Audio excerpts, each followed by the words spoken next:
Do you remember as the caravan of illegal immigrants snaked its way northward, of children who were brought into Mexico from Guatemala and Honduras and gradually moved their way up the country with the intention of crossing the U.S. border? When they got about 3/4 of the way, Trump began huffing and puffing at them and saying he wouldn't let them in. He transferred troops to the southern border. He sent in additional immigration judges and officials. And he was so intimidating that 80 or 90% of them dropped out and didn't march to the border. But 185 children did make it to the border, and guess what? They've been admitted to the U.S. They're currently being held in detention facilities, but sooner or later they're going to be resettled in the U.S.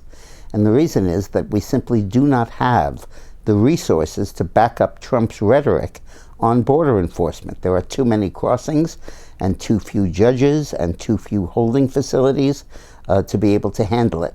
So the kids were right for continuing in that march. It was all bluff because Trump simply did not allocate the resources to deal with it. He has doubled or tripled the resources for detention and deportation, but it's not nearly enough to cope with the flow of refugees. We currently have 60,000 cases backlogged in our system of deportation, of people who came here illegally. But if we prosecuted every one of them, the border security people say it would add 160,000 new cases on top of the 60 that we have. And we just have too few immigration courts and judges. Our holding facilities are 87% full, and we simply do not have the capacity to back up Trump's rhetoric. Now, Trump is right. We have to stop these immigrants from coming in, and it has to be a credible threat that we're not going to let them in. Otherwise, you're inviting tens and hundreds of thousands of them to come here. It's only Trump's rhetoric that keeps them away. But now the reality has to back up the rhetoric. There needs to be a huge expansion of immigration courts, of immigration defendants, prosecutors, and holding facilities.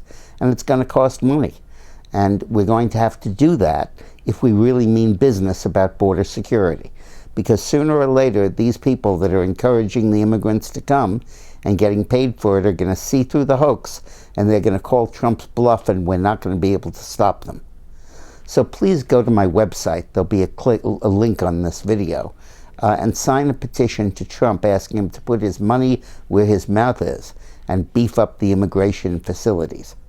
Thanks for watching.